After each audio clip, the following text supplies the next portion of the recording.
Bueno, saludos de Perú a todos. Pienso que no nos conocemos. Conozco básicamente a Ruth y a Macu.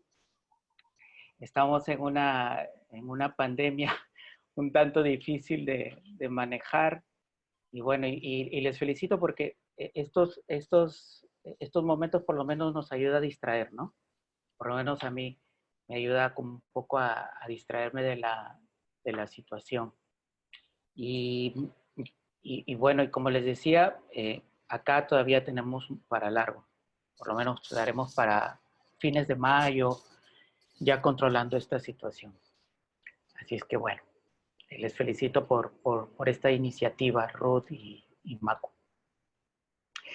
Bueno, yo lo que quería o quiero presentarles el día de hoy es un artículo de Richard Eskin. Bueno, él, como saben ustedes, es terapeuta reconocido internacionalmente. Se dedica a lo que es la psicoterapia integrativa, ¿no? Y fíjense que es un artículo bastante antiguo, del año 82, que ganó un premio Eric Berne, a los artículos que más resaltan y que aportan para la teoría del análisis transaccional, que dicho sea de paso es una teoría que me gusta, por eso es que la estoy estudiando o profundizando aún más. Y este artículo realmente me pareció bastante interesante y lo profundicé un poco, justamente porque pienso que puede ser conveniente utilizarlo en algún momento con aquellos pacientes o aquellos clientes que están en terapia y, y que nos puede dar o brindar una explicación un poco acerca de cómo es que nos comportamos, cómo es que nos conducimos en la vida. Y no solamente eso, sino que cuando se hace algunas intervenciones en uno de los de las estructuras de este modelo, de este sistema de guión, podemos hacer algunas intervenciones, el guión de vida comienza a romperse o a desestructurarse. Poco yo voy a explicar más adelante en qué consiste este sistema de guión y cuáles podrían ser las alternativas terapéuticas que podríamos emplear para justamente romper este sistema de guión y que la persona mejore en su calidad de vida, dicho sea de paso, ¿no? Bien. Entonces, quiero empezar esta presentación diciendo, y esta es una nota que tomé del libro de Erskine, que se llama La psicoterapia integrativa en acción, y dice, la historia de una persona, incluyendo el final y todos los acontecimientos importantes, ya está escrita, generalmente desde la infancia temprana. Bueno, el análisis transaccional es una teoría, ¿no? No es una verdad absoluta, pero lo que nos dice su creador, Eric Berne, como también lo dijo Freud en su momento, o Adler, o el mismo Peirce, ellos creen o piensan que todo lo que nosotros somos en el aquí y en el ahora ya se ha formado desde que éramos pequeños, ¿no? En esta infancia temprana, y lo cual también concuerdo con esta idea. Y justamente dice, esta historia, estas relaciones con los otros que establecemos en nuestra primera infancia, son los que van a determinar después, aunque probablemente no sea lo único, nuestra forma de comportarnos o de conducirnos en la vida. Este es Verne.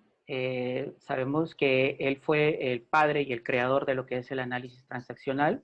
Él nos dijo que un guión o guión de vida es un plan de vida inconsciente basado en decisiones tomadas durante la infancia, reforzada por los padres y justificada por acontecimientos de la vida, y que termina en una alternativa elegida por la persona. Eso no fue un concepto nuevo, ¿no? Freud también lo hablaba, pero le llamaba compulsión a la repetición. Fíjense que dice, es un plan de vida inconsciente, aunque luego Verne dijo que era preconsciente y como que no hubo mucha, no dilucidó mucho este tema, ¿no? Pero lo dejamos como un plan de vida inconsciente. Otra parte que me parece importante dice reforzada por los padres, porque hay algunos teóricos del análisis transaccional que dicen que nosotros nos guionamos a nosotros mismos, es decir, que nuestro plan de vida lo formamos nosotros mismos en base a las experiencias que tenemos con nosotros.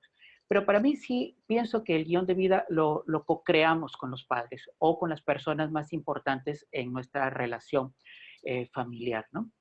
Y justificada por acontecimientos de la vida, de hecho, ¿no? Y es lo que va a determinar cómo es que nos vamos comportando o cómo vamos siguiendo nuestra vida o nuestra conducta. Eh, el guión de vida surge de la interacción, de la relación con los demás e incluye una serie de memorias, aquellas memorias no verbales o implícitas, aquellas memorias que se han quedado en el cuerpo, que no tienen nombre, que no tienen un razonamiento lógico, pero que están ahí y que se manifiestan. Por ejemplo, esos dolores de cabeza, esos dolores musculares, esas tensiones corporales, son parte de un guión de vida, ¿no? Parte de estas experiencias que el niño no le pudo poner nombre, pero que se quedaron ahí. Y también, como parte de este guión de vida, están nuestras memorias explícitas o verbales, aquellas conclusiones tempranas sobre lo que somos nosotros, sobre lo que significa el resto o sobre lo que significa el mundo para nosotros. El guión de vida también se convierte en un mecanismo de defensa, ¿sí? Es un mecanismo de defensa que impide que los sentimientos y las necesidades que nosotros tuvimos de niños y que no fueron satisfechas lleguen hasta nuestra conciencia. Es decir, el guión de vida es como si se comportara o como si fuera una interfaz, ¿no? Entre lo que es la parte inconsciente, donde están nuestros sentimientos o necesidades reprimidas, y la parte consciente, aquellas creencias que tenemos sobre nosotros mismos, sobre el mundo y sobre las demás personas.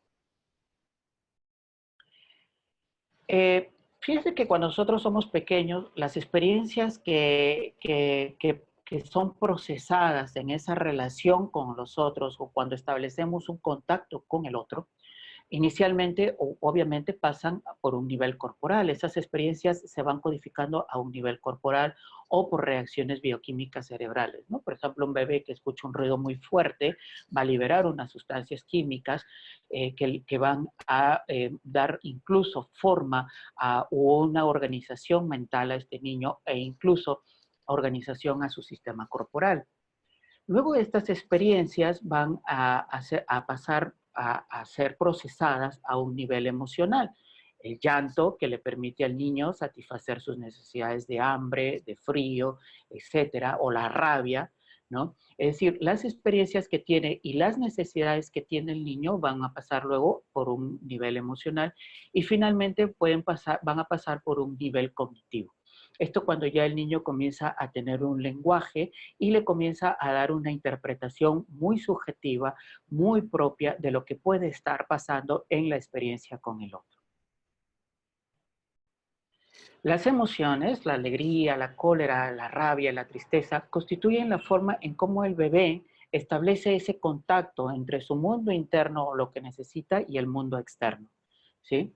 El objetivo de estas emociones es, obviamente, permitirle al niño satisfacer sus necesidades, ¿no? Y cuando una necesidad se satisface, entonces el niño puede pasar a otra experiencia. Sin embargo, a veces en la interrelación con nuestros padres, en aquellas negligencias parentales o paternales, a veces estas emociones genuinas no llegan a satisfacer la necesidad del niño. Por eso dice que cuando las emociones originales o genuinas no logran satisfacer sus necesidades, entonces el niño tiene que ensayar otras emociones u otras conductas para lograr algo de caricias o satisfacer sus necesidades. Recordemos en términos de análisis transaccional que una caricia negativa, un golpe, un desprecio, etcétera, es mejor a nada, ¿sí? La sustitución de estas emociones genuinas que el niño tiene por otras es lo que en análisis transaccional le llamamos rebusques o sentimientos parásitos. Entonces, ¿qué cosa es un rebusque? o sentimiento parásito es un sentimiento sustituto que reemplaza a otro más genuino que naturalmente surgiría en una persona en un momento dado si no fuera por el hecho de que durante su infancia ese sentimiento fue objeto de castigo o se lo desalentó cada vez que la persona manifestaba un sentimiento genuino y que ahora trata de abrirse camino. Esta es una definición que dio Fanita English, fíjense que es bastante antigua, del año 79, pero es el ejemplo clásico, ¿no? Del niño que llega llorando de su colegio porque ha sido golpeado por un niño mayor y su madre, en vez de recurrir y comprender la experiencia que está viviendo el niño, le dice, vas mañana y lo golpeas. Es decir, la tristeza, la pena o el llanto de este niño está siendo desalentado y más bien está invitándole a este niño a que pueda mostrar otro tipo de emoción, como en este caso, por ejemplo, la rabia o la cólera, ¿sí? A esta rabia o cólera le vamos a llamar un sentimiento parásito o sustituto o sentimiento rebusque. Bien, ahora sí, adentrándonos a lo que es nuestro tema, el llamado sistema de guión o sistema de rebusque, que como les dije es un premio Eric Berne que lo ideó Erskine con Marilyn Salman. Sabemos que la definición de este es que el sistema de guión es un sistema autorreforzable, interdependiente y distorsionado de sentimientos, pensamientos y acciones mantenidos por individuos sujetos a un guión. El sistema de rebusque, que ahora se llama sistema de guión, sirve para ilustrar cómo las personas ponen en marcha y mantienen su guión de vida o cómo se manifiesta el guión de vida de una persona. Este es el organigrama de lo que es el sistema de guión. El sistema de guión tiene tres componentes, las llamadas creencias de guión, las manifestaciones de guión y las experiencias reforzantes. Fíjense que en las creencias de guión vamos a tener tres acápites. Las creencias que tengo sobre mí mismo, sobre los demás y sobre la calidad de vida o la esencia de vida o el mundo en general. Y más allá, en una parte o un nivel inconsciente, tenemos lo que constituyen nuestras necesidades y sentimientos reprimidos. Necesidades y sentimientos que no fueron satisfechos o que fueron desalentados y que el niño tuvo que mandar al inconsciente, ¿sí? Y las manifestaciones de guión, por otro lado, constituyen aquellas conductas observables que tenemos en el cliente, las experiencias internas relatadas por el cliente, por ejemplo, dolores de cabeza, dolores musculares, gastritis, dolores tensionales, etcétera, constituyen manifestaciones de guión. ¿Se acuerdan de ese guión corporal que habíamos dicho en su momento, no? Esas experiencias que habían quedado en el cuerpo. Y las fantasías, que también constituyen como manifestaciones de guión, luego voy a explicar un poco más. Y el otro componente del sistema de guión son las experiencias reforzantes. Experiencias que pueden ser de eventos actuales, de antiguos recuerdos emocionales o incluso de recuerdos de las fantasías como si fueran reales, ¿sí? Fíjense también aquí interesante es que, por eso decía que el guión de vida es un sistema autorreforzable, porque cada uno de estos componentes se refuerza a sí mismo. Cuando hay una creencia de guión, se va a manifestar en el cliente, van a haber algunas experiencias reforzantes en el cliente que a su vez, por un sistema de circuito cerrado, van a confirmar estas creencias de guión. De ahí que decía Erskine, es autorreforzable, es interdependiente, ¿sí? Estas experiencias reforzantes, por ejemplo, van a reforzar nuevamente mis creencias de guión y así se va a mantener mi guión a lo largo de la vida, ¿sí? Bien. Vamos a empezar con las creencias y sentimientos guión. Como les decía, aquellas creencias sobre uno mismo, sobre los demás y sobre la calidad de vida o sobre lo que es la vida en general, ¿no? Y allí en el inconsciente existen nuestras necesidades y sentimientos reprimidos que no están o no salen a la luz o a la parte consciente. justamente porque han sido reprimidos o porque existen mecanismos de defensa como el guión de vida. El guión de vida, de hecho, es un mecanismo de defensa que impiden que estas necesidades y sentimientos reprimidos salgan a la luz y que sean hechas conscientes por nuestro paciente. Solamente con una terapia profunda pueden llegar a la parte consciente. Entonces dice, cuando estoy en guión, revivo creencias antiguas sobre mí mismo, sobre los demás y el mundo. Las creencias y decisiones de guión se adoptan en la infancia como un medio para encontrar una explicación convincente a esos sentimientos inacabados o que no dieron resultado para satisfacer mis necesidades. ¿Sí? Como el sentimiento original no se ha respondido, la experiencia emocional del niño queda incompleta o inacabada. En un intento entonces de explicarse o de darle sentido a estas experiencias, el niño entonces comienza a obtener conclusiones sobre sí mismo, sobre los demás y sobre el mundo. Eso es lo que recuerdan que habíamos dicho en una de las primeras diapositivas. Primero, mis experiencias pasan por un nivel corporal o bioquímico, luego por un nivel emocional y finalmente por un nivel cognitivo. Es decir, comienzo yo a encontrarle explicación de lo que puede estar pasando conmigo mismo y mi relación con los otros. ¿Sí? Esta es una matriz que, bueno, es una forma como nosotros nos explicamos cómo el niño puede llegar a tener creencias sobre sí mismo y a tener decisiones de guión. Esto lo saqué del libro de nuestro profesor George Escribano, que ya lo conocemos, ¿no? Este es un análisis de segundo orden, como nosotros llamamos en análisis transaccional. Fíjense que el N2 o el niño de segundo orden tiene a su vez tres componentes, el P1, el A1 y el N1. El N1 dice, el niño expresa su necesidad de acercamiento, por ejemplo, a la madre, ¿sí? Sin embargo, la madre reacciona diciéndole, por ejemplo, déjame trabajar, vete a jugar. Entonces, la necesidad de proximidad de este niño no se satisface, ¿sí? Entonces, se conlleva o existe un cierre artificial, la necesidad de este niño queda fijado o incompleta.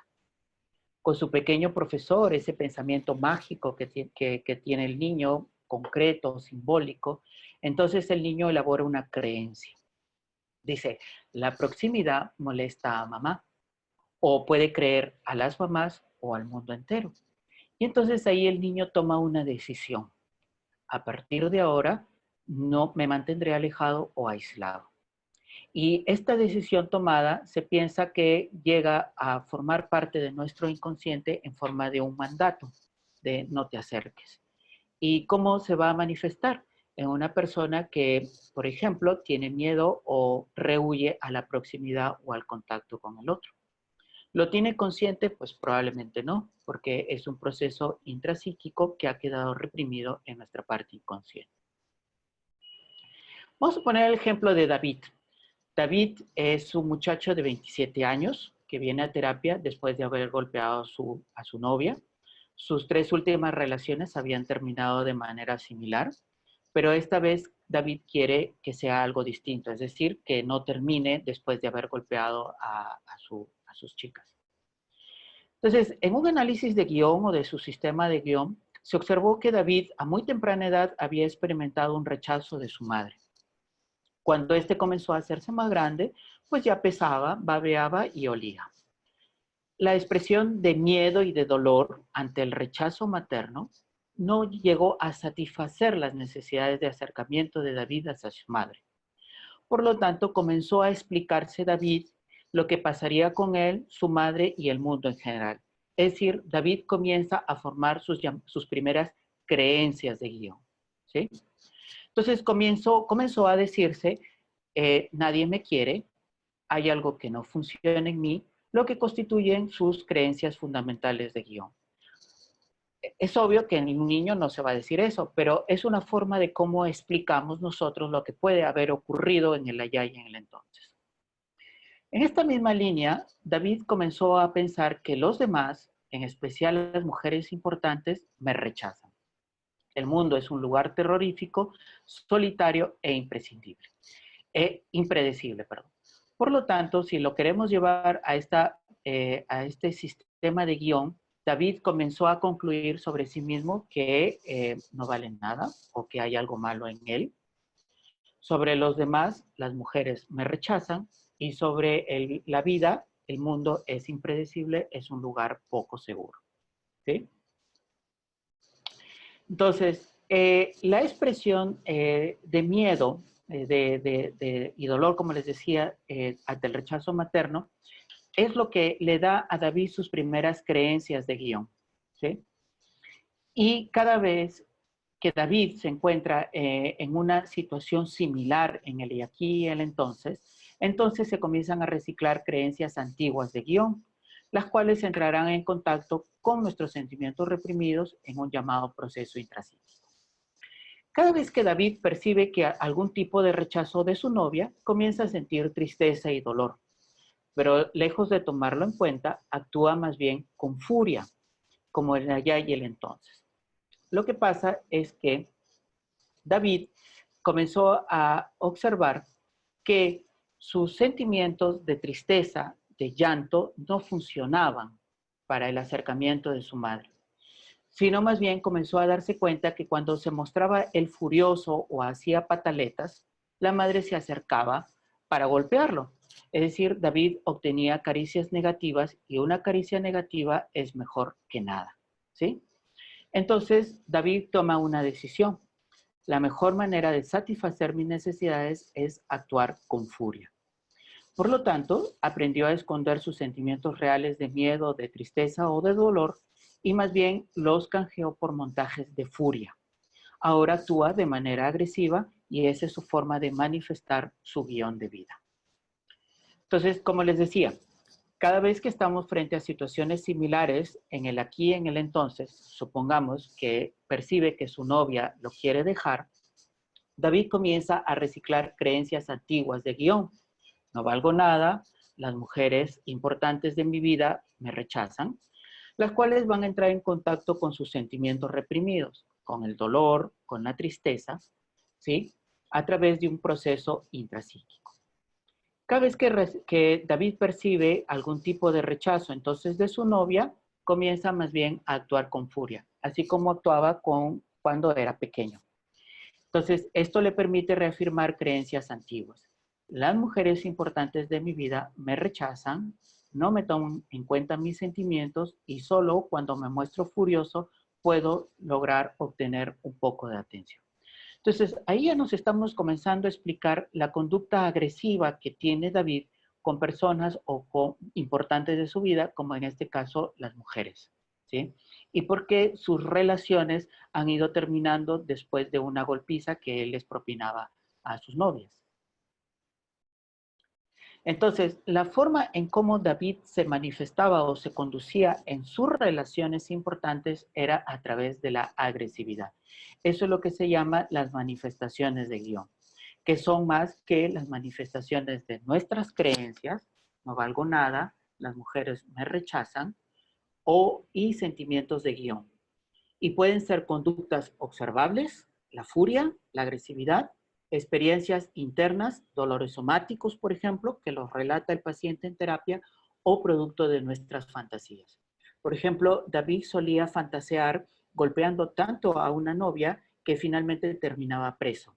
Es decir, sus experiencias se comenzaban a reforzar a través también de fantasías, ¿no? Fantaseaba que lo llevaban preso, estaba en la cárcel después de haberlo golpeado a sus novias y estas manifestaciones a través de fantasías reforzaban sus creencias más importantes de yo. No valgo nada para las personas importantes de mi vida. Entonces, una vez que el proceso intrapsíquico ha tomado su lugar, es decir, cuando las necesidades no satisfechas, los sentimientos no satisfechos entran en contacto con mis creencias de guión, comienzo yo a manifestar mis conductas de guión o manifestaciones parásitas, que son las manifestaciones de las creencias y sentimientos de guión. David, que solía tener menos atención afectiva que su hermano mayor, porque era delgado y más pequeño, también concluyó, soy un estúpido y menos inteligente que mi hermano. Y en el aquí y el ahora, o como adulto, suele actuar confundido. No logra mantener ni tampoco tener empleos importantes en su vida, porque tiene una creencia básica de ser estúpido. Otras personas, sin embargo, podrían actuar por el contrario, obteniendo altas calificaciones o títulos universitarios, ¿no? Es aquellas personas que van de un máster tras otro, ¿no? Básicamente respondiendo a esas creencias primarias de guión de ser tontos o de ser estúpidos, por ejemplo, ¿no? Que son conclusiones de guión que ellos mismos tienen sobre sí mismos. Entonces, la agresividad de David proviene de sus creencias y conclusiones tempranas. La forma de satisfacer mis necesidades es ponerme furioso en el momento en que empiece a sentirme herido o asustado, o en el momento en que, por ejemplo, sus novias comienzan a dar señales de rechazo. Ahora, cada vez que percibe que la novia le hace un desaire, lo rechaza, este las golpea. Esta conducta esconde para David y su novia el real deseo de lo que es o de lo que él tiene, que es la proximidad ante el miedo y el dolor que experimenta. Los sentimientos genuinos o primarios de David en realidad son el miedo y el dolor, pero lo aprendió a disfrazar a través de la agresividad, porque fue la forma en cómo David aprendió que cuando era agresivo obtenía una respuesta. En este caso, las novias lo rechazaban. Cuando finalmente sus novias terminan por dejarlo, David se dice a sí mismo, nadie me quiere, las mujeres me rechazan o me dejan solo. Es decir, estas manifestaciones de guión van a su vez, como les decía, a reforzar esas creencias de guión. Por eso es que decíamos que el sistema de guión es interdependiente y autorreforzable. ¿Sí? Bien, vamos ya avanzando para ir terminando. Eh, ¿Qué cosas son las experiencias reforzantes? También es parte del sistema de guión. Cuando estamos en guión, el individuo consulta a una colección de recuerdos que refuerzan las creencias de guión. Por ejemplo, el abandono por parte de las novias de David en respuesta a su forma agresiva de tratarlas. A veces David fantasea también que la gente habla a sus espaldas, confirmando su creencia básica de hay algo malo en mí. Por lo tanto, el sistema de guión es autorreforzable. Estos recuerdos sirven como retroalimentación para las creencias de guión. Fíjense ahí, ¿no? Estos recuerdos reforzantes, por ejemplo, que las novias lo dejan, sirven a su vez para reforzar estas creencias y sentimientos primarios de guión, de no valer nada o que las mujeres o las personas más importantes en su vida lo rechazan. Entonces, la conclusión es que este sistema de guión que está formado por creencias y sentimientos de guión, manifestaciones de guión y recuerdos reforzantes son interdependientes y cada uno se va reforzando como un sistema o como un circuito cerrado. ¿Sí? Entonces, ¿cuál es la importancia de este sistema de guión? Dice, la revisión del sistema de guión con los pacientes y o clientes es de utilidad porque cualquier interrupción en algunos de sus componentes del guión comienza a ser terapéutico. Es decir, si comenzamos, por ejemplo, a interrumpir las creencias de guión, sus manifestaciones o incluso en estos recuerdos reforzantes, comenzaremos a romper el guión de vida o esa forma tan sólida o tan poco flexible que tiene la persona de comportarse. ¿Sí? Por ejemplo, para las creencias de guión podemos utilizar técnicas de descontaminación del adulto, por ejemplo, cuestionar estas creencias de guión, cuestionar esa forma de esos pensamientos o esas creencias sobre sí mismo o sobre el mundo. La confrontación cuidadosa, por ejemplo, podríamos preguntarle, ¿esta creencia que tienes es cierta para tu vida en el presente? ¿No? ¿Es real que tú eres un estúpido o que no vales o que hay algo malo en ti? Es decir, comenzamos a confrontar estas ideas o creencias para justamente reciclar, para justamente reexperimentarlas y que el paciente tenga unas nuevas creencias más adaptables al aquí y al ahora. Podemos utilizar técnicas de expresión de emociones reprimidas, ¿no? Técnicas de redecisión, técnicas corporales, por ejemplo, para aquellos pacientes que vienen con dolores, por ejemplo, aquellos trastornos por somatización, sería muy interesante que lleven un plan o técnicas enfocadas en el cuerpo, ¿no? Bioenergética o, por ejemplo, técnicas, simplemente un masaje corporal en los lugares donde hay tensión o técnicas cognitivo-conductuales, entre otras. Es decir, la teoría de Erskine, a pesar de ser o estar basada en el AT, no se condice o no rechaza otras técnicas de intervención justamente para mejorar la calidad de vida de nuestros clientes. Entonces, la revisión de este artículo ha permitido entender cómo las personas ponen en marcha sus guiones de vida y cómo los sostienen a lo largo del tiempo. Es una conceptualización, es un concepto teórico útil para el cliente y para el terapeuta para darnos cuenta cómo funcionamos intra e interpersonalmente y finalmente cómo llevamos a cabo nuestro guión de vida, así como para realizar intervenciones precisas y desactivar un guión de vida que es en algunos de los casos destructivo para las personas. Muy bien, eso es lo que quería presentarles. No sé si tienen alguna pregunta. Espero que se haya entendido. Espero que haya sido claro. Y bueno, de repente tienen alguna pregunta.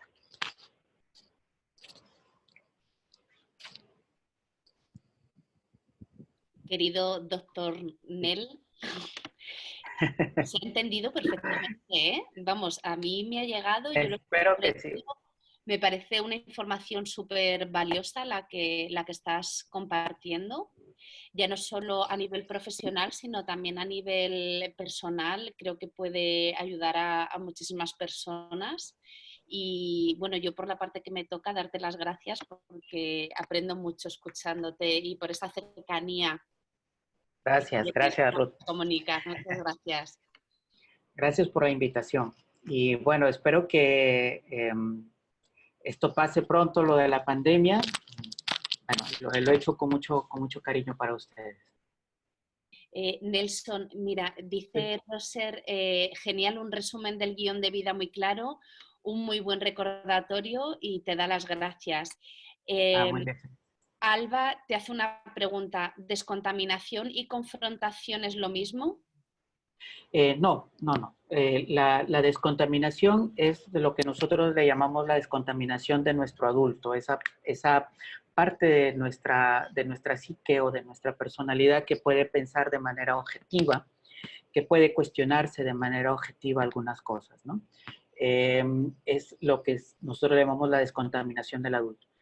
El adulto está por lo general contaminado y todos nosotros tenemos contaminaciones de adulto porque está contaminado por esa carga que traemos de nuestros padres, que hemos introyectado, y esas creencias que traemos desde niños.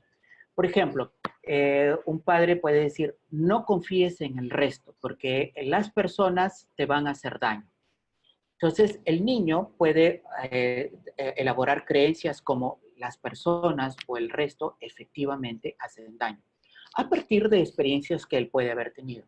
Entonces, esta carga que trae del padre de no confíes en las personas, sumado a esta creencia que elabora el niño de en las personas no se puede confiar, van a contaminar mi parte adulta o mi parte, digamos, razonable u objetiva. Entonces, ¿cómo me manifiesto ahora? Me manifiesto como una persona que no confía en los otros, que suele discrepar, que incluso puede ser paranoide, ¿no? Y en el análisis de guión, justamente una de las técnicas que se utiliza es la desconfusión, la descontaminación del adulto, ¿sí? Y eso se hace con técnicas de AT para justamente librar o liberar de estas creencias que hemos elaborado de niños y que a veces no son conscientes y de estos introyectos que hemos metido de nuestros padres o que hemos recibido de nuestros padres, ¿no? Sí. Y la confrontación, bueno, se puede hacer a través de técnicas directas, ¿no? Cuestionamientos directos con el paciente para ver qué es lo que puede estar sucediéndole ahí y que están como creencias, ¿no? Sí. Pues muchísimas gracias, yo creo que queda clarísimo. Macu te dice, Nelson, felicidades, una información muy clara y detallada. Y Alba, que era la compañera que te hacía la pregunta, dice, genial, Nelson. O sea Gracias. que, Nelson, muchísimas gracias. Muchas gracias. Muchas gracias a ustedes por haberme escuchado. Espero que les haya servido. Lo dejo ahí y si hay alguna pregunta me pueden escribir al correo y de repente hacerlo más extenso la explicación. Fenomenal. Pues Gracias. muchas gracias por tu generosidad y tu sabiduría, Nelson. Gracias. Un beso, un abrazo para todos. Que estén bien y cuídense mucho del COVID, por favor.